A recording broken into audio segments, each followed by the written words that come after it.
the very elements that made it, that caused them to change the things we watched in the 80s, made it appealing as we got older. Sex and violence. In addition to the great storytelling, the adult element of it, the fact was when you're a teenager and there's a cartoon with naked people in it, that's pretty cool. And that caused, there's this thing called Ninja Scroll, and there are naked ladies in it, and people get chopped up, and you hear. I remember how controversial that was. Yeah, and it became this sort of like secret object that was passed around by people, and not Playboy. Kind of, yeah, in a way, and we treated it because attitudes about pornography were also very different than before the internet, and it wasn't nearly as accessible to young people as it is now.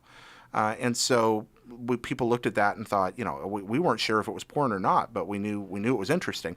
But then, holy cow, it's freaking amazing. The story is incredible, and the art is stunning. And that led, even things like Ghost in the Shell, which is great storytelling. There's naked people running around through it, and that was, and again, the violence, the blood. And then past the shock value, that started to gradually roll. And then you had things like, you had Totoro come along. From one end, wow, look at these beautiful, cute things. And then on the other hand, you have something like Graves of the Fireflies, which gained critical acclaim and helped raise awareness that there's this whole art form. And then it just kind of rolled out. And okay, I've talked enough. Somebody else say something.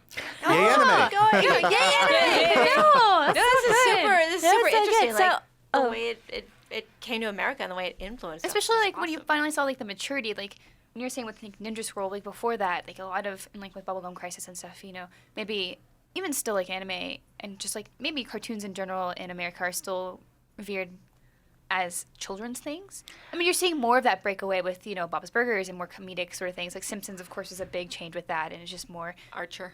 Yeah, Yeah. Archer, Not of course, for now. kids. Like, No. there's a lot more that's not for kids now, and it's kind of Yes. becoming a thing.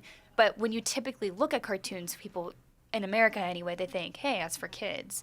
And it's kind of cool to see that point where anime in America started becoming more than just for kids, or when they stopped adapting it just for kids kind of thing. Yeah, I would say just to kind of tack on to that, what I found really interesting is if you look at the transition from like the 80s to the 90s, where the 80s, like you see a lot more of that sanitation of like really trying to chop it down, really make it palatable for an American market. One thing, I don't know if you remember this, Jared, but I mentioned in a previous podcast was Warriors of the Wind, which was the American adaptation of Nausicaa. That's right. And people who love the original hate that version of the dub because they chopped out like 20 minutes of it to like make it feel tighter and more, action oriented for an American audience, and changed, kind of the feel of it through that. But you have that for the 80s. And then in the 90s, even in American cartoons, you start seeing this filtration of more mature themes. I mean, even in American cartoons, we got gargoyles. Yeah. Batman, the animated series, was Yeah. really dark for a cartoon. Right. Yeah. Right. So I feel like you start to see this transition in general, and that's when like you start seeing more anime come in from Japan as people are demanding it to be imported. I was really fortunate because I grew up here in the Bay Area, so I could go down to San Francisco's Japantown, and they have that video store that you and I talked about, and you could get tapes of Bubblegum Crisis, I'm a Goddess, and a bunch of other stuff, right? Yeah. That was really popular in the 90s.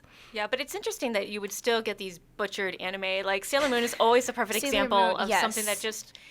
It's already kind of hard to follow, but it's a lot harder in the dub versions where, they change things completely, they cut things out, it was like... Change genders. Change just to make it genders and all different. this other yeah. stuff. Like, I remember in high school, I wasn't even allowed to watch... we had an anime club the last year I was in high school. It had just gotten formed, and we weren't allowed to watch Sailor Stars because there was, people who were changing genders, and it was too scandalous, and it was like, really? Like, I remember our anime club was just flabbergasted that the principal, who was like the super Puritan person, was like, no, you can't watch that. That's inappropriate for children. We're like, we're 17, 18 years old It's now. amazing what's going to destroy our minds at any given time. Yeah, and it's just funny looking back on that now, where it's like, that's the thing you're worried about. It's kind of nice to see that anime has kind of moved past that, or at least adaptions and translations has finally moved past of boiling down animated before just kids, especially on TV and stuff. Yeah. And then because I think that's largely due to the fact that from the 90s you start hitting like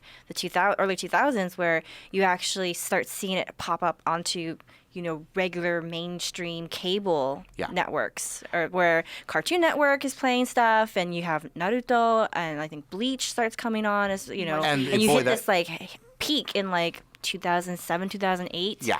where everybody's watching it. Everyone knows Naruto. They don't even really necessarily care that's anime, but it's not like in the 80s where it's actually not even talked about that's anime. People know it is, but they don't necessarily care that it is. And Right. cable and the internet, that's a big part. That changed everything because there were more outlets, there were more ways to get it out there, and people in cable services were more willing to take risks, and they found new audiences that had never been discovered before. They discovered, these kids had all grown up and they wanted more, and the cable channels were able to. And now the internet has I know. just It's changed amazing. everything. It's so amazing that I can go onto Funimation.com or Crunchyroll or even Hulu, although they still stick ads in there, which I'm not cool with. Yeah. I'm like, I pay for this service. Why is there an ad? Yeah. And I can just watch one of at least 30 current series. It's amazing. It is. My mind is So- blown every time it happens. Simulcast? I still can't get my head around that. I know. Simulcast was me watching a VHS tape at my house, calling my best friend on the phone, and she's watching like a similar VHS tape. It's like, so what anime are you watching? Well, I'm watching Rama. What are you watching? I'm watching, Slayers. So one thing I'm really curious about is, when did like anime reach maturity in a sense for other countries? Like obviously we've all lived in the United States. It's kind of what we did. I don't know. And we have a lot of listeners just from all over the world. So let us know, because Yeah. super interested. I want to know, like, how was anime interpreted in your country? Like, was it adapted or was it translated? There's obviously a very big difference between that.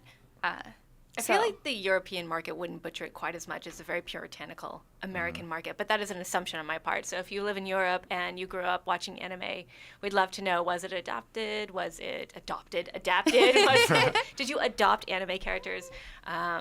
Did they have subs? How are the dubs? Yeah, I'm really curious. That's a really good question. Yeah, and in Europe, you think, probably the nudity maybe not as big a deal, and I'm making broad assumptions here. But on the other hand, we had to have, what was in England, it was Teenage Mutant Hero Turtles. I saw that when I went to England in high school, and I was like, why couldn't they have Wait. ninjas Because prepare their ninja were bad. assassins? Yeah. Ninja were too violent for children. Really? Yeah, and they wouldn't let them use the word. So, yeah, I remember that because it totally baffled me. Mm-hmm. I was like, why? Is this a different show? I was like, no, it's not a different show, but they can't use the word ninja. But that blew my mind. But that's a great example. Holy crap. Yeah. So Sorry, I'm just processing this. Hold on. Give me a bit, But guys. then think about how it's that thing about assumptions again. People looking at us and be like, "Oh my goodness, breasts! How terrible!" Right. A rear end, and they just look at us like, "What's wrong with you people?" We won't edit out the head getting cut off, but we'll censor the chest area. Yeah, it's a very different way of looking at the world. America. America. Yay, America. Yeah, Yay, anime!